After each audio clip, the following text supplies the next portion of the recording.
Pumpkin puree is one of the must-haves for all our fall and winter baked goods.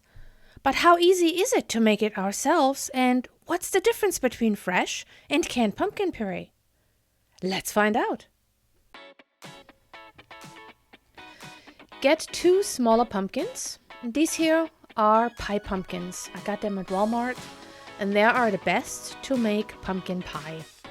Choose about 2 in similar size. And you don't want to use the big ones if possible because they don't make as nice of puree. Cut the top off first and then half them. Get a bowl and take out all the seeds. I know this is a little bit of work, but the reward is worth it.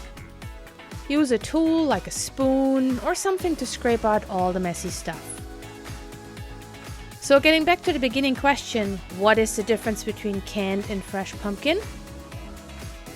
Well, if you used canned pumpkin before, you probably noticed that it is way more orange than the fresh one. The label on the can usually reads 100% pumpkin, but the term pumpkin can also apply to a variety of winter squash. So most canned pumpkin puree has squash mixed in it. That is the reason why it is sometimes more orange. So if you like canned pumpkin puree, keep on using it, there's nothing wrong with it. But if you want to have 100% pure pumpkin puree, I would just suggest make it yourself. Let's continue make it. This is what it should look like. Place all the pumpkin halves upside down on a baking sheet and roast them in the oven at 350 degrees Fahrenheit for about 45 minutes to an hour. Then, when soft, just peel the skin from the roasted pumpkins. But be careful, it's hot. You could also let them cool down for about 10 minutes and then take the skin off.